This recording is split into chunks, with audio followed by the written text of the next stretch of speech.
টাকার কাছে নিজের ঈমান বিক্রি করে দিয়েছেন, নিজেদের মসজিদ মাদ্রাসার উন্নয়নের জন্য খালি কথা বলেন, কিন্তু আল্লাহর দ্বীন কায়েমের কোনো কথা বলেন না।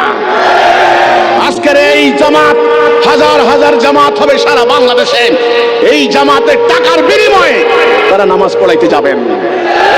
আমার কথা হলো, এই জায়গায় দুর্ভাগ্যজনক সত্য কথা, আল্লাহর দ্বীন কায়েম করার এই কর্মসূচি তাদের নেওয়ার কথা ছিল, কিন্তু তারা নেবে না। নিতে হবে মুমিনদেরকে, আপনাদেরকে। আপনারা কি আল্লাহর দ্বীন কায়েম করবেন? আল্লাহর দ্বীন কায়েম করতে হলে জিহাদ করতে হবে।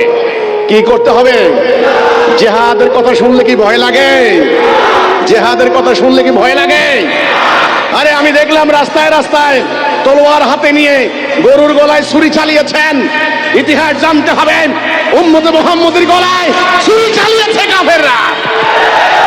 আমার দুজন সদস্যকে আমার বাড়িতে এইভাবে জবাই করেছে। আসল কুরবানি আমরা দিচ্ছি। আমরা গরু কুরবানি দিয়ে আল্লাহর সান্নিধ্য অর্জন করার জন্য নয়, আমাদের নিজেদেরকে কুরবানি দেওয়ার জন্য প্রস্তুত। এই প্রস্তুতি না নিলে আল্লাহর দ্বীন কায়েম হবে না।